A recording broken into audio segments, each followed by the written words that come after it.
Hey, everybody. In this episode, we have James and Robyn.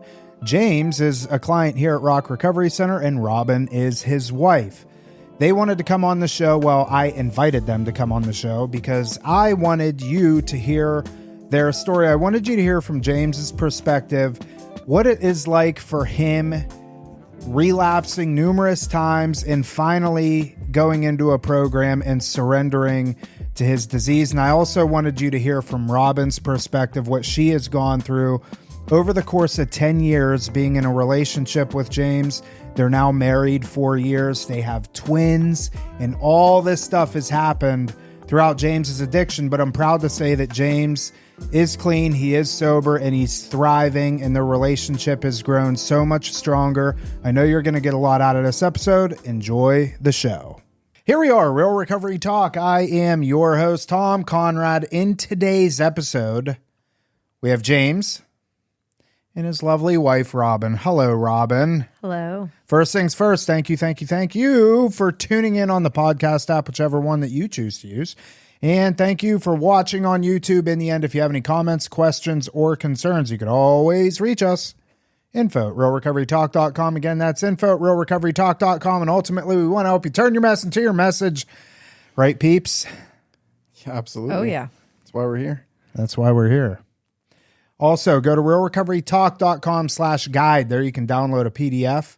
Just click download or go to realrecoverytalk.com/guide. Did I say that part already? I think so. I did, yeah.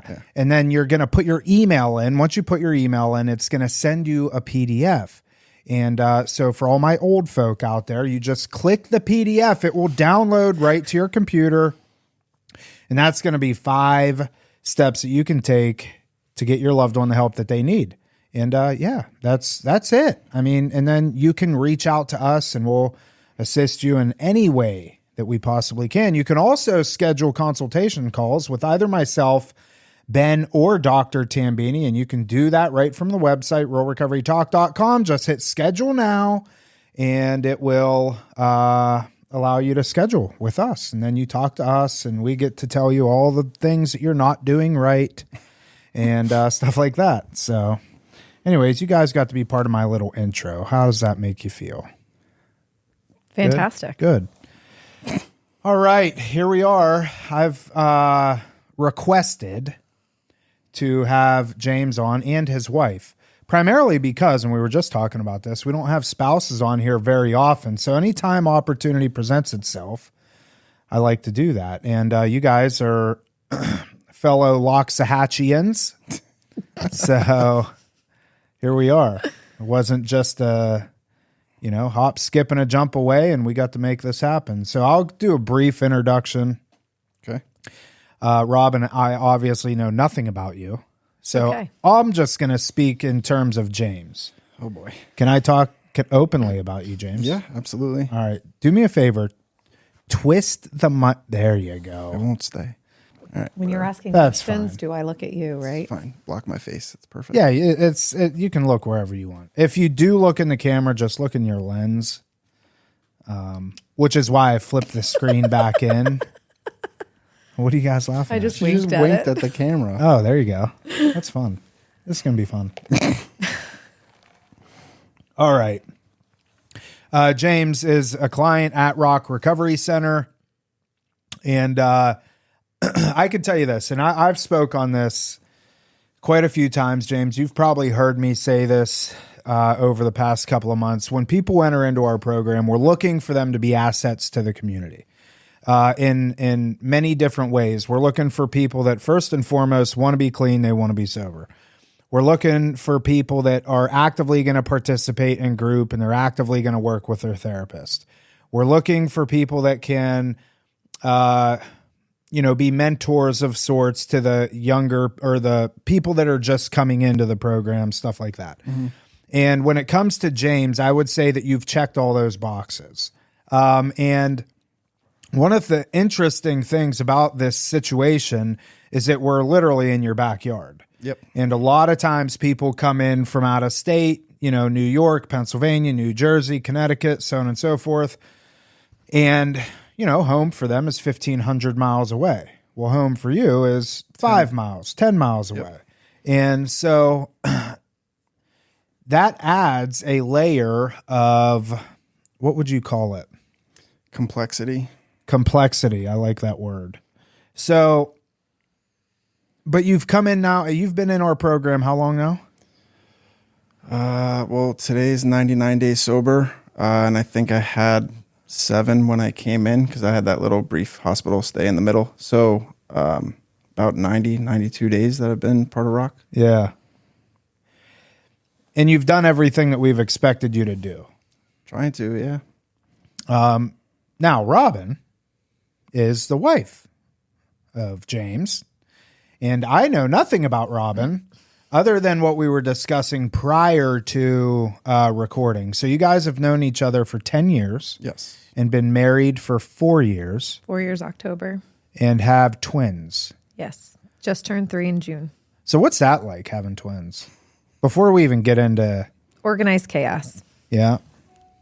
Exciting chaos, I guess. They're amazing. They're full of energy, full of personality, and 2 handsome young boys. So, do you guys have twins in either side of your family? We both do, but it's actually fraternal on both sides of our family. What's that mean? That's when they don't have the same DNA, like they don't look the same. Oh, okay. Yeah, I'll jump in. Fraternal is where they have 2 sacs and 2 placentas. So it's literally 2 eggs and 2 sperm making 2 children. Whereas identical, which is what we have, is an absolute fluke. So we had mono die, which was 1 placenta, 2 sacs. So between conception of 3 and 5 days, my egg split and turned into 2 little boys. Wow. Yeah. My wife's a twin, identical twin. I didn't know that. Yep.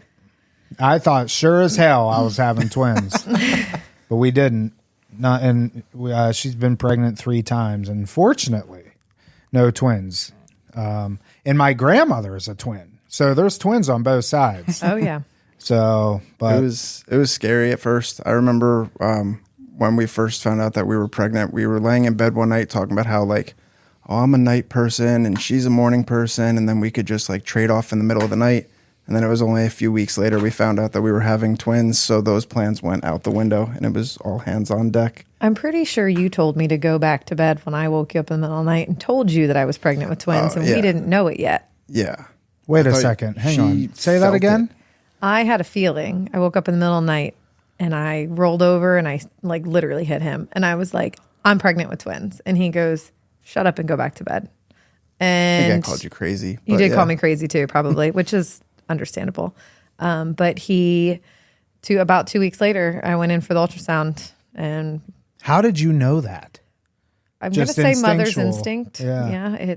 Did you feel like 2 kicks? I don't, no, I don't think so. How Not at pregnant that point. were you? 11 weeks. Yeah, you wouldn't have felt that then. Yeah. But I did pee on 2 sticks, so I thought maybe that was my omen. Ooh, yeah. You can't pee on 2 sticks, James. Note to self. Yeah. Yeah. Just one stick. Hang on. I got to pause real quick. So you guys met 10 years ago. I want to dive into this a little bit. You met here? What are you laughing at? So at the time when we met, I had recently relocated from New Jersey to Florida. Yeah. I had just gotten out of treatment in New Jersey at a state-run, state-funded facility. And 2 days later, got on a plane and came to North Miami Beach for sober living. And at the time, Robyn was living and working in West Palm Beach. And so you were clean how long? At the time that we met, it was September. September, right? middle So of September. I was clean for about 4 months when we first met. And How did you guys meet? I knew that was coming. So believe it or not, we're one of the few Tinder stories that have resulted in Yes, marriage. let's go into that. Yeah. Yeah. So over the course of, the whole sobriety journey, the last 10, 12 years, whatever, since I've come into the rooms, I've really come to believe that there's no such thing as coincidences. Okay. And I didn't know anybody in Florida, completely fresh down here, didn't have any friends, nothing like that. So I put Tinder on my phone. And Yeah, because you were looking for friends, right? With Tinder? Let him finish, Robyn. the point was that I didn't know anybody. and I was in sober living, so I wasn't going out to like socialize and meet people. Right. So if you're going to meet anybody, might as well meet them on Tinder. Yeah. Makes logical sense. Thanks, Tom. Appreciate you. But this was before like paid memberships and super likes and all kinds of stuff like that. Like it was just swiping and setting a radius. And at the time, we lived 60 miles apart, 65 miles apart. And both of us had a radius, I think, of 30 miles or less on our Tinder accounts. And you weren't paying for like the upgraded version? It wasn't available. That wasn't even an option back then. All right. But I wouldn't have. And it just so happened that one day, the guy that I was working for at the time, we were working on a property in Coconut Creek. So I had traveled north from where I normally was based out of. And Robyn had traveled south to what town? Delray. To Delray for Habitat for Humanity volunteer work. And so that day, our radiuses overlapped and we matched and started talking from there. Wow.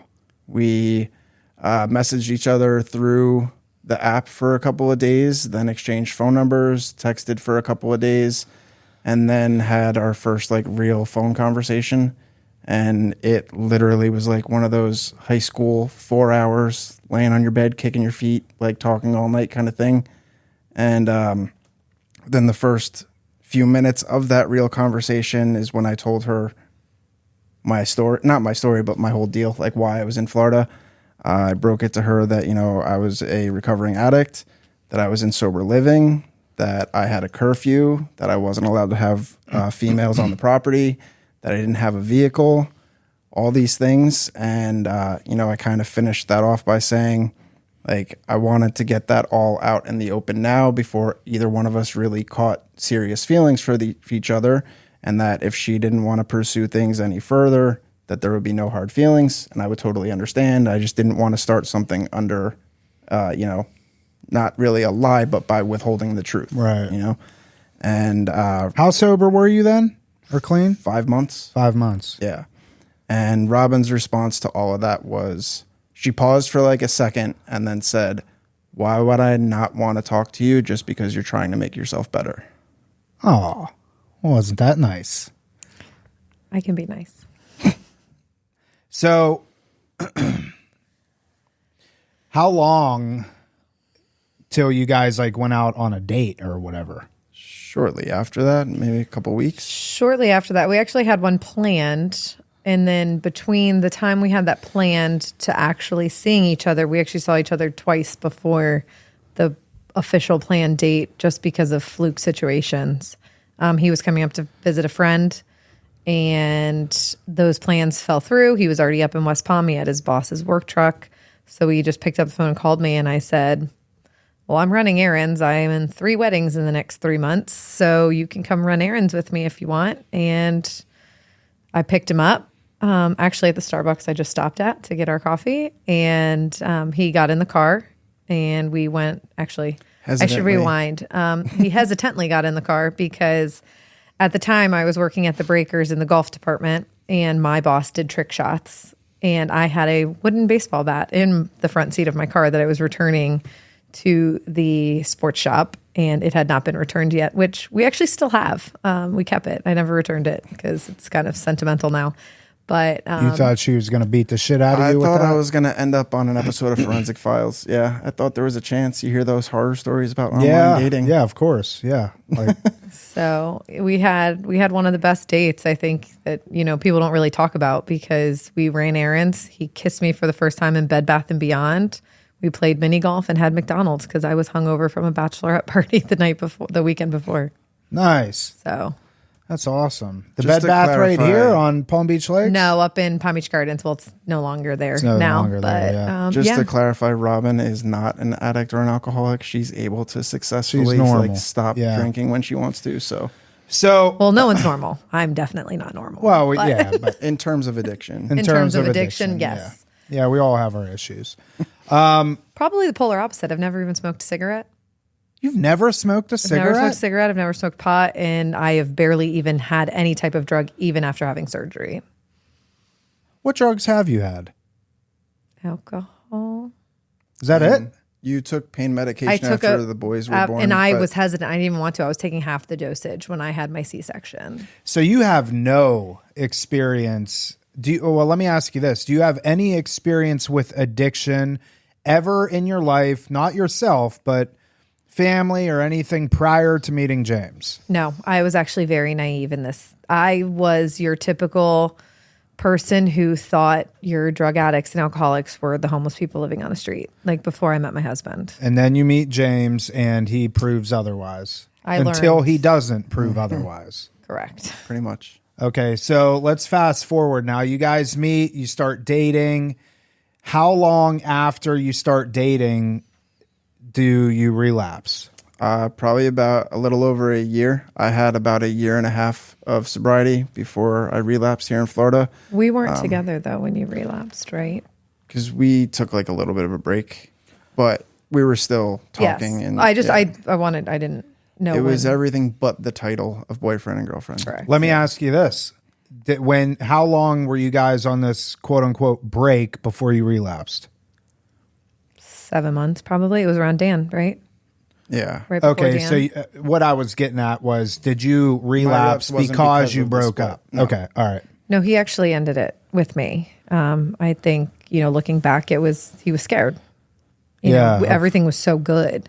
Right. And I'm sure, and, I look back and I learn everything that I've learned these past 10 years. It was so good. And knowing him now, he felt like he didn't deserve it. Was that accurate? Yeah. I have a hard time receiving even compliments. So when good things happen in my life, I tend to believe that they happen in spite of me, not because I had anything to do with it. And yeah, pretty much par for the course for me to end up blowing them up one way or the other. Or at least it has been in the past. So you're Hoping in to this change that. you're in this mindset that I'm not good enough to be in this relationship. You break it off. You guys are on this sabbatical for a period of time. You relapse. How long were you out?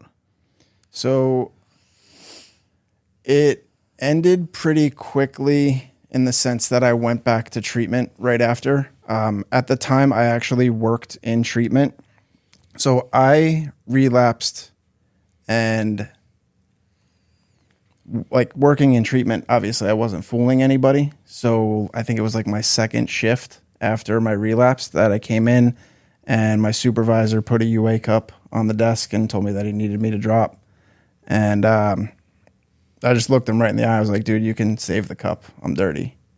And they actually, this was a detox facility. They offered, my boss there cared about me and put me up in the detox, kind of hid me away for a night so that other clients wouldn't see me. I wasn't in the system or anything like that.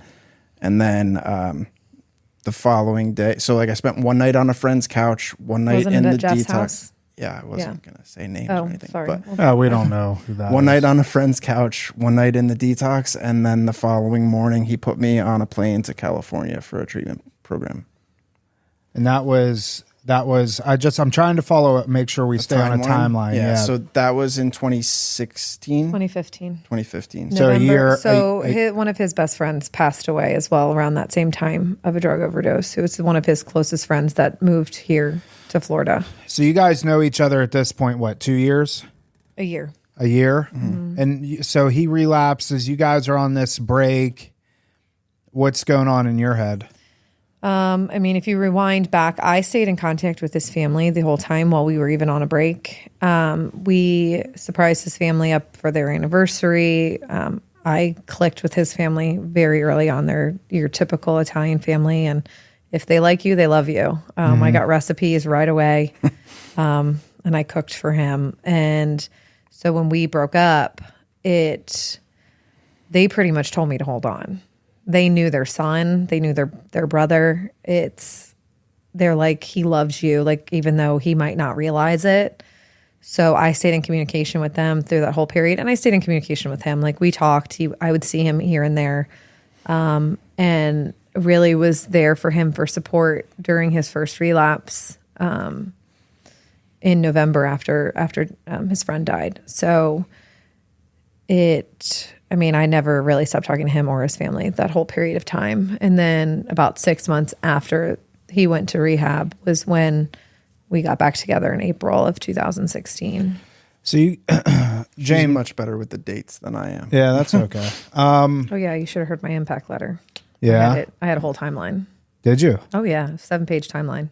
Oh my gosh. 10 years. Yeah. 7 pages? That's I actually read not 7. bad. I was worried she was going to show up with a PowerPoint presentation. I had 7 pages Wow. in my impact letter. Yeah. Okay. But I haven't really been able to voice my feelings in a long time. Until that point. Yeah. So Okay, we'll get into that. So you guys are on the outs. You get back together. You were only you relapsed for a few days or what? A few weeks, like maybe a week, something. And then like that. you go to California. You do treatment there. You're there for how long? 30 days. Like I didn't even need to go through detox or anything like that. So they hid you off in the closet somewhere. Pretty Next much. day they put you on a plane to California. You're there 30 days, back to Florida. Yep. And then you stay clean how long? Not very long. But it wasn't like a full blown back to using every day kind of thing. You've had It was like a once a month or twice a month kind of thing for a long time. That's why I say, like, you know, my wife, at the time when she fell in love with me, she fell in love with the sober version of me, and I've basically held her hostage for like 8 years. So your relapses, I mean, they were never full bore, like... There were certain incidents that were worse than others, for sure. Yeah. But nothing that like landed me back in treatment or anything like that. Like usually I was able to, you know, like wait until payday or something like that, where it wasn't full blown, you know, homeless and, you know, living out of my car. And Now, were you guys living together? Like, when did you guys like move in together? probably the 2017. fall. Was it the fall of 2016 or it was like the spring of 2017. Okay, so roughly 3 years after you know each other, somewhere in it. Yeah. So Yeah, so we met. I was still working at the Breakers in West Palm or Palm Beach, and he was still in Miami. So we found an apartment in Coconut Creek, and we moved in. But I'm, thinking back and looking at timelines, he was using on and off for majority of that time. yeah, and that's what I want to get into is more the.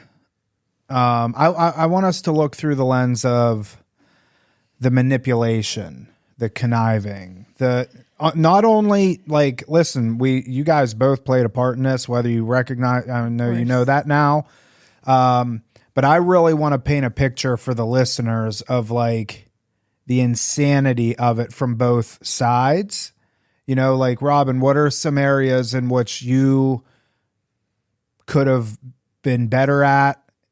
James, obviously same thing for you. So like, let's get into you're living together. James is, putting together some clean time here and there with the relapses and stuff like that. Like, how do you guys as a couple navigate this? Or is it just like, we don't even care. We're roommates at this point.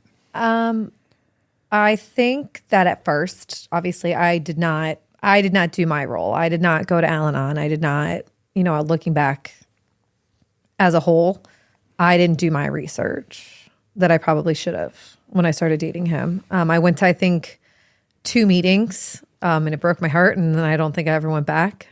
It was hard. You went to 2 Al-Anon meetings? 2 Al-Anon meetings. I had gone to a couple meetings with James, like open meetings with James, just to kind of, see what it was about. See that world, because it was a completely different world that I had never been around.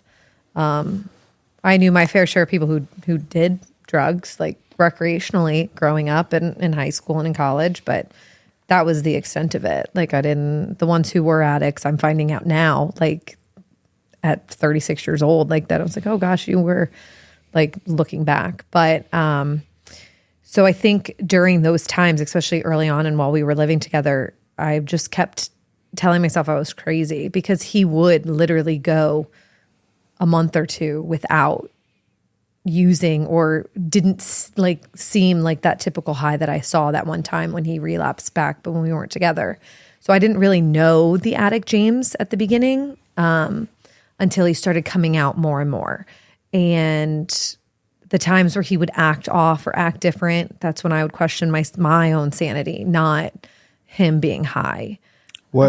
How, like, explain that a little bit. He was still working in treatment. So I'm like, if they're not seeing it, what am I seeing in that perspective? Like, right. He's around all those people who that's their job. Like they take people in when they're completely high and messed up and everything, and then every once in a while he would be completely off the walls.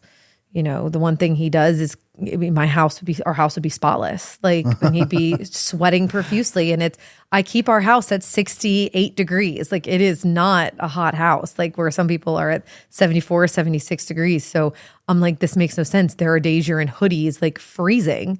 And then there are days where you're barely wearing anything and you're sweating. Like, right. So I was learning all the different sides of addict James firsthand, but still thinking I was crazy that he wasn't actually high, because I'm like, I don't understand. Like, why would you be high? Everything's great. We have our first apartment. We have the dog. We have you're working, you work in treatment, like that kind of side of things. And that's where I was going crazy. Like, I kept telling myself, no, there's no way. Yeah. And then the last probably month and a half in our apartment was all the wheels pretty fell off. vile. Yeah. So let's get there in a second. James, what's going on like during this time period for you? So like, I don't think I was doing it consciously at the time, but looking back on it now, it's probably that, like, almost taking advantage of the fact that she didn't know better. Like, because she was so, unexperienced with that kind of lifestyle or those kind of symptoms or anything like that, that I kind of, like, I would test the waters and see what I could get away with and what I couldn't get away with. And then I kind of knew where the borderline was to operate. And, like, as messed up as it sounds, like, the manipulation does come into play, because then it's, she's already thinking that she might be crazy. So then, like, I'm going to, like, reinforce that thought, like, no, you're crazy. Like, nothing's wrong. Like, what are you talking about? I just like a clean apartment. Like, which I do, but that's not the point. So you were basically taking advantage of the situation. As any good addict would do. Yeah. Right. Yeah. Yeah. And I like what you said there too, like not even really doing it consciously. I mean, because that's the thing when we're addicted to drugs like this. I mean, we operate out of a completely different it's operating system. deny. Yeah. Until you're forced to, like, when you're faced with too much evidence, you can't deny it anymore. So let's go to that month and a half, the last month and a half. First time I ever felt fear. Drug dealers were showing up at our house when I wasn't home. Find out that they know where my parents live, what kind of car I drive. He would have bruises because they'd show up looking for more money, and I didn't understand where they were coming from. At this point, I knew, like, he had come clean because he was withdrawing money out of our account, like, left and right. Mm-hmm. Early on, this is how we were very, modern style money manager. Like, we don't, even to this day, like, it's 75-25, like 75% of our paychecks and the money we make go into our joint account. 25% goes into our own. So at that time, I think we're actually at 50-50. But he was tapping into our money at that point. So we had to come clean. Like, there was no reason other than buying drugs or paying off drug dealers at that point, right? And you also found something in the bathroom. Yes. I found needles used in my tampon box. So, I mean, it was just, it was like off the wall. Clearly when we're under the So, influence. She's like, oh, she won't mistake these as tampon or needles. Wait, hang on a second. That's kind of crazy though, dude. It was not, I mean, honestly, like I don't even remember doing it. Yeah. So it was probably just like, she's not going to need these for probably a couple more weeks. It's probably a safe place because it wasn't something that stayed around for a long time. Right. You know, you can only use those things so many times before you can't use them anymore. So I guess I just had my timeline off in terms of when she was going to be dipping back into that box. That's the insanity of it. Yeah. So that in that month and a half, you're feeling fear at this time. I wanted to leave. Like we didn't even finish out our lease. I think we moved out a month early because we had already paid that last month. There was a couple different options I was leaning at. I don't know what to do. Like it's still very new to me. You know, I don't. Who are you relying on at this point? Anybody? No, I was in that stage of wanting to preserve his look and our look. So you want, it was like one of those things where it was just kind of swept under the rug. Yeah. James, at least, I mean, he says, I don't, you think back of what's true and what's not true. But he relied on someone in the rooms to approach this group of drug dealers to pretty much get them off of our back. And then it stopped. We moved. I was still scared for a long time, but we ended up moving in with my parents to save for a house. He got clean on his own. I've always been hesitant these several years of I can do it. I can do it on my own, even though I think deep down inside I knew he couldn't. Yeah. So we lived with my parents for 18 months. This is what year? This is the end of 2017. No. Yeah. Yes. The end of 2017, like the fall of 2017, we moved back in with my parents. We knew that this was the only way we were going to be able to save to buy a house. He was getting clean. And in my own mind, I'm like, he's going to be good. Like, we're going to be around my parents. Like, there's going to be no time for this. And he got a new job. He started working for a university. And it was great. Like, I mean, I don't know, looking back, because it obviously slowly started happening again, but there was a lot of good time right there. But I can't tell you exactly how long his sobriety was at that stint. But, we got engaged in April of 18. And, you think back and it's like we had those good months. So it's like I felt like he was on that right track when we got engaged, because I always fell back in love with sober James. Yeah. He was complete opposites. He is an absolutely amazing human sober. Oftentimes we talk about like you can't imagine people. And James is one of those types of people. Like, I don't know James other than sober James. And I can't imagine you being, a raging drug addict. Like, it just doesn't. You mean you can't imagine me stealing money out of my kids' piggy banks? No, I can't. That's a part of my story. Yeah, which we're going to get there. But I want to ask one question, Robyn. In this time frame, you have you're preserving the outside, the look. You don't really want to. Is it like you don't want to be vulnerable? You don't want people to think that I didn't want people to look at him differently. And I would like to backtrack. His family, these last 10 years, have known every time he's been high because of my relationship with them. They knew before they would ask me, like, is everything okay with James? And I was honest with them day in and day out. Every time I thought he was high, every time they thought he was high. So those were the people that I could be honest with, his parents and his sister. Just until recently, my brother came out as an alcoholic. So in my parents' eyes, it was they didn't understand it. They were very much like me, naive to the whole situation. Like, he comes from a great family. We love his parents. Like, Yeah. He went through treatment. He That went should through have fixed him. treatment like that. He's fine. So that's, that's the same exact perspective that I had on it when I first met my husband.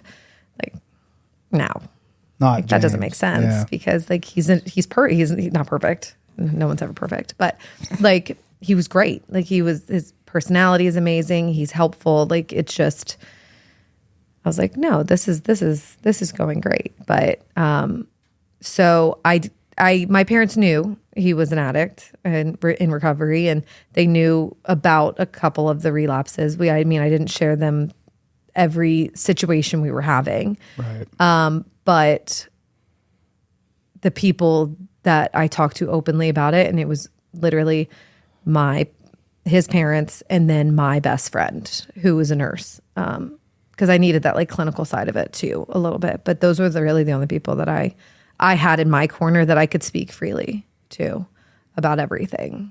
Everyone else, I kept up the persona. Knowing what you know now, would you have done anything any differently over the years?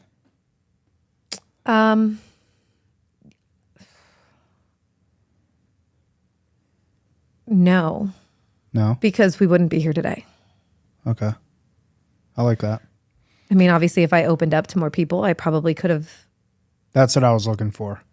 Yes. So yes, I guess if I was more honest with the whole situation, With yourself? with myself, with us, we probably could have had more resources and I could have maybe forced him, but I don't think it would have stopped him.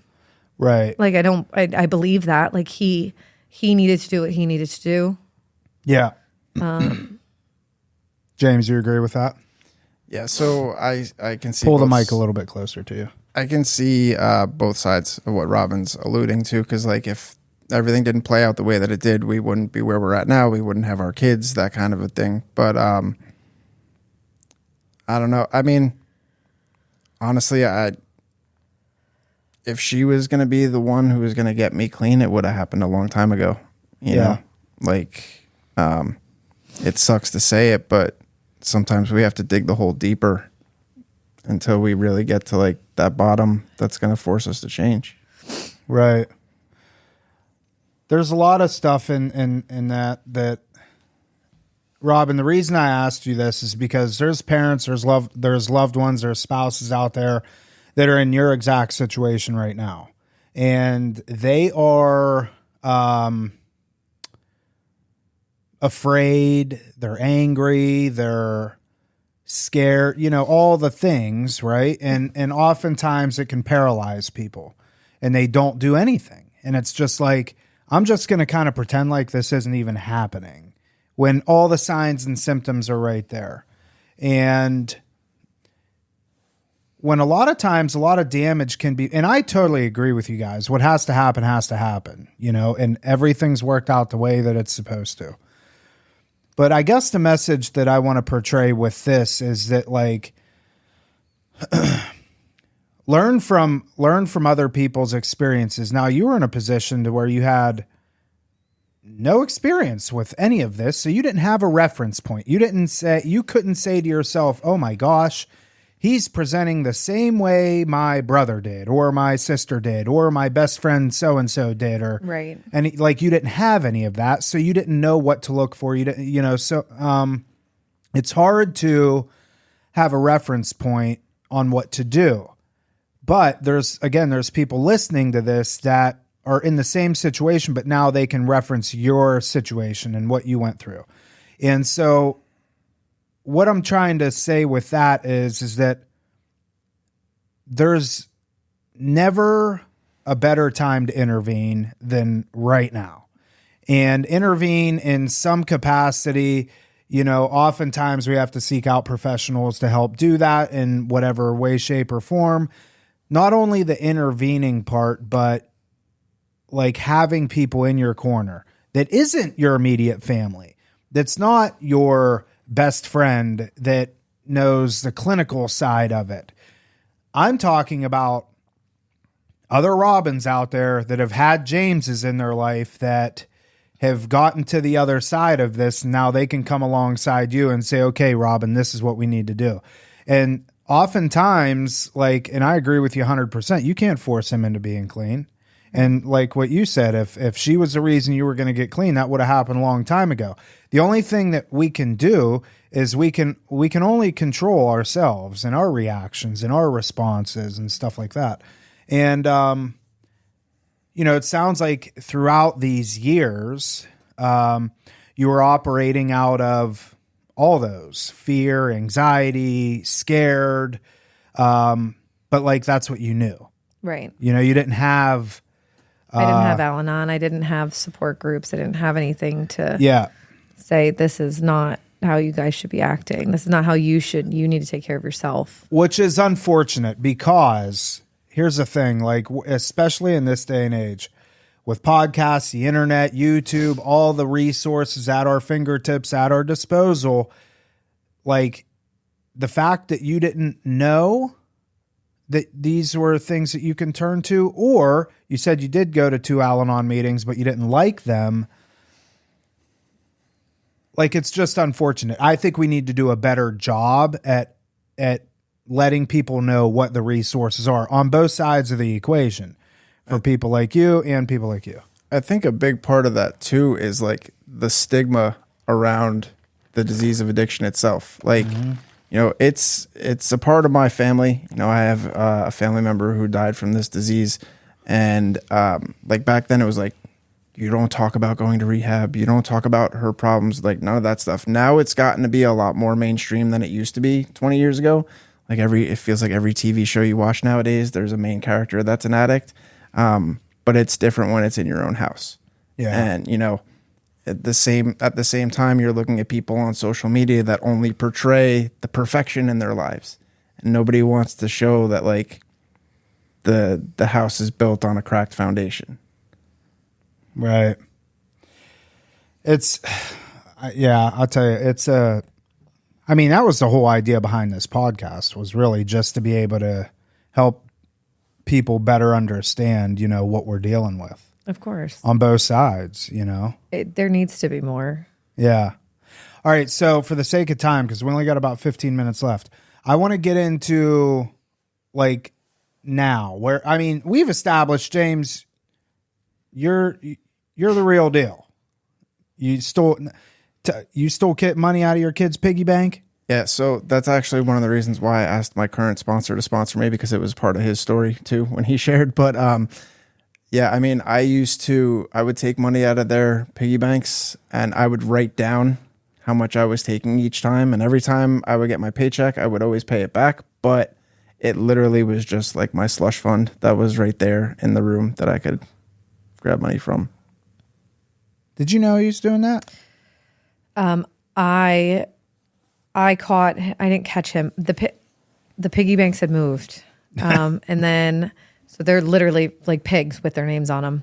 And one of their names was smudged. So it must have been a time when his hands were wet or sweaty or anything like that. But I specifically positioned them like in a very odd way, knowing that he wouldn't remember how I positioned them. And that's what I knew. I had already had feelings. I thought you went into it to make change or something. No.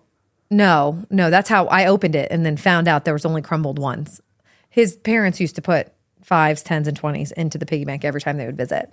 So I knew that there was big bills in those piggy banks. But when I realized that they had been moved, I positioned them in a very specific way. I knew exactly how they were, who was in front of who, and they had been moved. You didn't put the pigs back where they belonged. No, I didn't. So I knew that. Mark I also down their locations. The joke is I've called her a detective for a long time. This just proves my point. Yeah, she set a trap. I did. But I had already known. I already knew. And at this point, it was, we talk about boundaries. I learned about that in Family Weekend and stuff like that. And right before I say shit hit the fan, I was following through with my boundaries at this point. What were those? I was leaving him. Yeah. Before I came to treatment, she was in talks with the divorce attorney? I had an attorney. And I was getting I think I had already known for months of how I was feeling. I had never had the kids alone. Like, I mean, I had them alone, but like for a period of time where James was not home. Like at this point, I was more scared that if I had divorced my husband and he got 50% custody of our children, I couldn't live with myself. So I stayed in the home for the protection of our children. But we were just gone a lot. You and the kids? I would take them out until it was time for bed. Like they literally slept there. I had activities planned. I got them out of that house as much as possible. Yeah. Because it was getting worse. This is right at the end. This is at the end. This is leading up to April 29th. But in March, I left a 5-page letter on his desk, pretty much giving him the ultimatum. Got that the same day that I got a letter in the mail from He my actually mother. ended up getting a letter from his mom. I knew she was writing something. I didn't know when she was sending it. It just happened to be on the same day that it arrived. But he handled me very differently than he handled his mom. So I came home and he stayed clean for a month. I knew it wasn't done because I wanted him to go to treatment, but he refused. And at this point, I've talked to the attorney. I was getting everything figured out because I was taking the kids out of the house. I needed to make sure I wasn't going to lose my home. You know, with all these laws and rules of everything, I wanted to make sure I knew everything I needed to do to protect our children from addict James. Mm-hmm. And it was the calmest I had ever been, because addict James would say some vile things, but I asked him to pee in a cup, and he pretty much told me that I wasn't worth fighting for. And I looked at him and I said, okay, I'm calling the attorney tomorrow. Picked the kids up. We left the house. We went to dinner at my parents'. He sent me some obscure text that he was talking to someone from the rooms down south about IOP. I didn't really believe it because I just thought it was him trying to figure it out and, you know, make way of how he can continue on with what he was doing. And then we came home. I put the kids to bed. I couldn't sleep because he said he was going to go sleep in the guest room. He was really screwed up at this point when I got home. This is literally the last This day. is the day like before. The day before I checked into detox. And so we're in the process of potty training. So the only thing that they weren't doing was going to the bathroom. They weren't pooping in the potty. They were peeing in the potty, but not pooping. So, but it was almost like a sign because one of our twins woke up because he pooped and they were crying. So I changed them, but I took them back into my room, into the master room. Because I couldn't sleep. I had been laying there with my eyes open, and that's not me. I fell asleep within seconds of my head hitting the pillow. But the guest room is right across from the boys' room where he was staying. So I couldn't leave them alone being that close. And it was a sign because in the middle of the night, I heard a huge bang and it was my husband falling after using. And I thought he was ODing and I didn't even know where my Narcan was. And that was the scariest thing I'd ever seen. So we talked at 3:00 in the morning. He's shaking, acting all erratic. I'd never seen him this way. And my best friend called Ben. And Ben talked to him and, he wanted to come because I asked him, I said, I need to know you want this because if you don't, we're gone. I can't fight this battle anymore. And he went and he wanted to. I said, if you don't want this, you can go home, but we're not going to be around to watch this because you're going to die. And we couldn't be around that. So that was April 29th. 29th. Well, 28th into 29th, Sunday into Monday, but I dropped him off at detox on that afternoon of the 29th. Yeah. We were driving to detox and she was holding my hand and crying. And I was like, I don't even know how you could have any feelings towards me right now. Like, why? Like, I'm such a piece of shit, like, for everything that I've done. And I couldn't wrap my head around why she even still cared about me. Can you right now? Kind of. It's still hard. Yeah. You know, like I said before, like, I'm not good at taking compliments. I don't think that I deserve the good things that I have in my life. Addiction or not, I've been telling everybody who will listen that this woman is way out of my league. Like, she doesn't. I would agree. I know, right? Like, I definitely, you know, I've learned to rephrase that and say that I've married up. Yeah. But like, dude, there was a point there within like that last month or so that I literally told her I'd rather die so that the kids could at least hear good stories about me and visit me at my grave instead of coming to see me on, you know, in a shitty 1-1 efficiency while we split custody. Right. I genuinely, wholeheartedly, 100% believed that everyone would be better off if I wasn't there.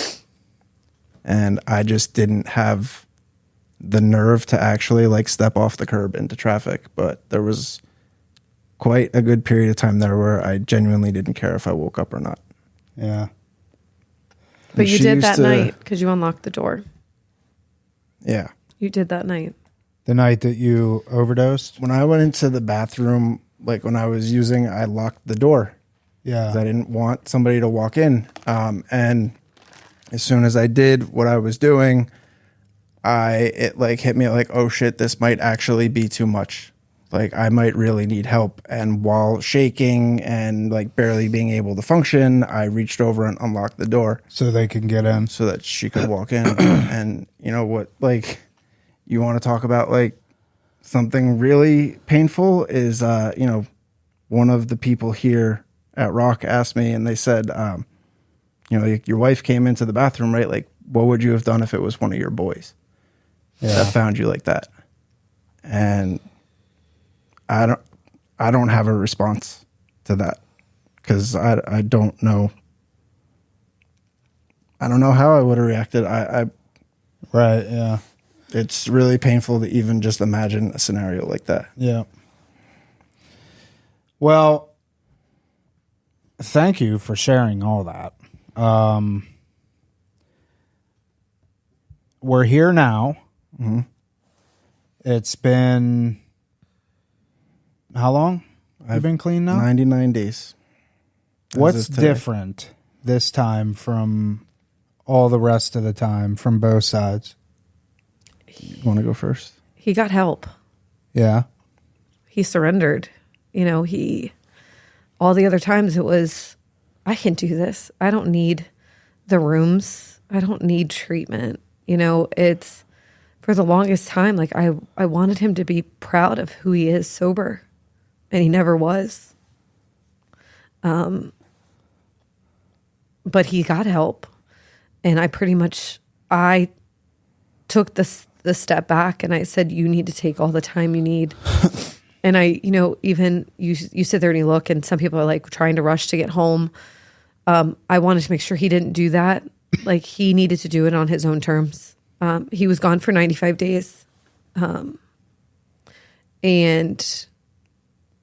just to clarify, I don't count clean time. He doesn't count clean time. Yes. Yeah. But from April 29th. Yeah. From April 29th to the day he came home that Friday, a little over a week ago, he needed that time. He needed that time to build his community and his network because he didn't have that. And all I could do was reassure him that we were fine at home, even on days we weren't. But he needed it. And I wanted him to focus on himself. I didn't want him focusing on us. I didn't want him focusing on me. I wanted him to focus on his recovery because I'm okay now where I know that if he goes back out, my first phone call won't be to a recovery center. It'll be packing my stuff and leaving. And he knows that. So I support my husband 110%, and I've been by his side this whole time, and I will until the day I die, as long as he stays sober and clean. Have you heard that, like, prior to today?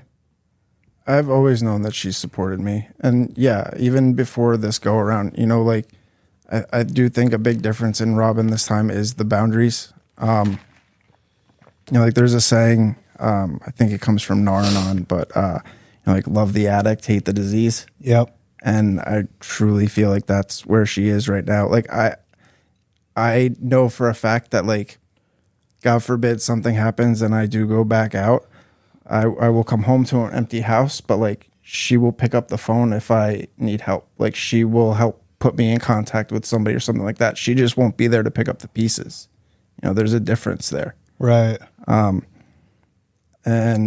you know, like I think the biggest thing for me this time around that's changed is, you know, like it goes along with what Robyn said about surrendering. You know, like it's different this time. I have so much more to lose than I ever did before. My wife and my kids are my world. And I want to be a part of theirs.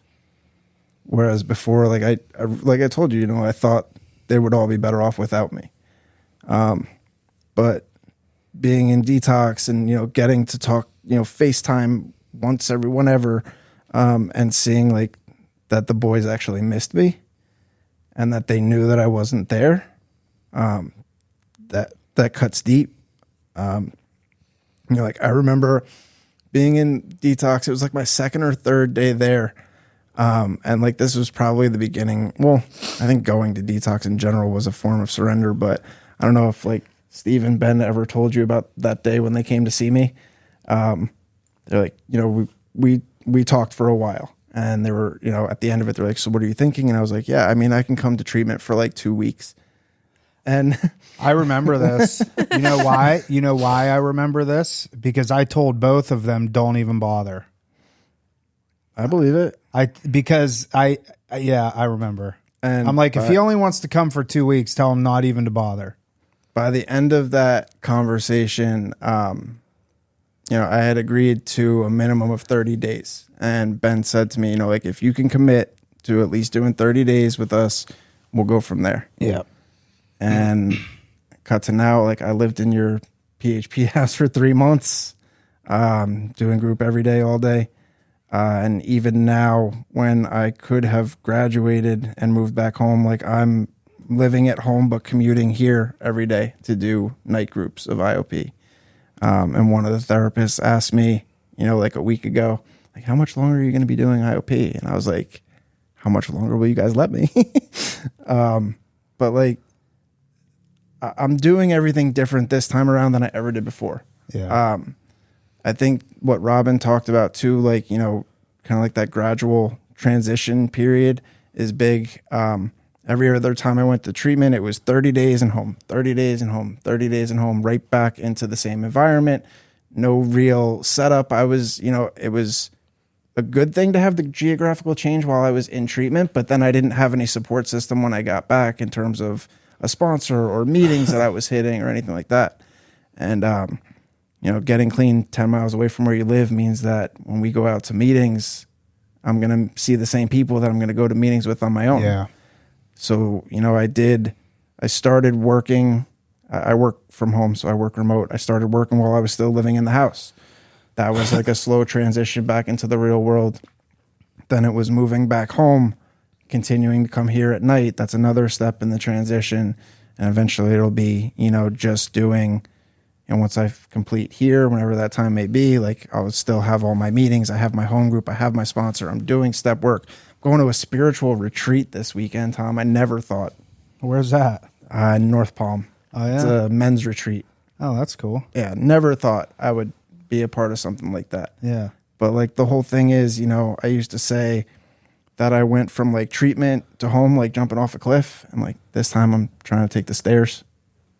It's a softer landing that way. And so far, at least, you know, I mean, it's not all rainbows and unicorns every day, but it's a million miles away from where I was 3.5 months ago. Yeah. Yeah. Yeah. Yeah. I mean, every now and again I do these interviews with people and it's like, like a lot of times I'm half listening to what they're saying so I can think of the questions to ask. But this one I was like engaged with what you guys were saying the whole time. So as far as questions goes, I'm kind of out of them. Other than just, like it's an absolute honor and a blessing to see where you guys are. I appreciate you asking us here. I really do. Yeah. I was wondering if it was going to happen. Yeah. And then when it did happen and we were, I was asked to see if Robyn was available also, I was like, oh, of course. Of course Tom wants both sides of the story. Yeah. Like I said in the beginning, any opportunity that we have to share both sides of this, I think is invaluable to people because, this is the insanity of it, but it's also like, there's so much potential. There's so much good, like going back to what you said, and I think both of you, like you wouldn't have done anything any differently because you wouldn't be here today. Like you guys are going to see this play out in your relationship in a way that you never thought possible, like the relationship with your kids and, as a married couple and stuff like that. The bonds grow so much tighter, so much closer from all the chaos, Absolutely. and I think that's what we're seeing play out here. And I think a big part of it too is you guys are very involved with the family, hosting the family weekends. I've been to 2. I'm actually going this weekend to the first beginning portion just because. And I won't even be there. She's just going on her own. You should go as a speaker. Did you ask Maya if you could speak? Oh God, no. Well, I'm only going for like the morning of Saturday with the rest of the families. Yeah, so you can speak there. Oh. Shit. But it's actually funny because something Nicole said in my first family weekend was she screams from the rooftops about her husband being in recovery and the sober and the fight he does. And I feel the same way. I'm proud. I'm proud of this fight that you're doing for you and our family. You held it together for a long time. I knew the tears were coming sooner or later. But I'd scream it from the rooftops. And that's also, I think, where I've changed too is I'm not hiding any of this. When people ask where he was, I told him exactly where he was. It's freeing, because right? if they don't want to be around him after he gets his life together, I don't want him around. Not you. Them. The other people. So, and I took that away from the first family weekend, and to know that has stuck with me. Yeah. To be able to be honest with the world about everything we're going through. Yeah. So I think, something that I've said to you in private, but I think it's important to get out here too, is that like, this is a family disease. Like, my actions have ripple effects through everybody in the house and everybody with the same last name as us, everybody with your maiden name. But like your support and your way of supporting me in my recovery, like without that, I wouldn't be sitting right here right now, just because, I remember at the beginning thinking like I had to get back home to help with the kids. I had to get back. Like, how am I going to go to meetings? Cause I got to help do bath time and things like that. And, like Robyn would just turn around and say like, they're fine. And we got this, So like, it's a balancing act and we're trying to figure out like I work full time. I'm here 3 nights a week right now. And I'm still going to 4 AA meetings a week. 3 AA meetings a week and 1 alumni meeting. That's at the house. So 4 recovery meetings a week. And, part of me in the past would have felt guilty about taking that time away from spending it with the boys. But I'm realizing now that an hour away each day, an hour and a half, for meetings, or 3 hours to be here for night group, like it makes the time that we spend together so much better than it ever was before. Like quality over quantity for sure. Yeah. And I wouldn't have been able to do any of that without Robyn, like, not pushing me through this, but Making like sure you knew we were okay. walking next to me, holding my hand the whole way. Passenger seat. Learning how to do that. Well, that was great, guys. I appreciate you coming on. Thank you for having us. Yeah. I don't really have anything else to say other than a lot of people are going to hear this. Can't wait. I know it'll help somebody. So, James, any final thoughts? No, just the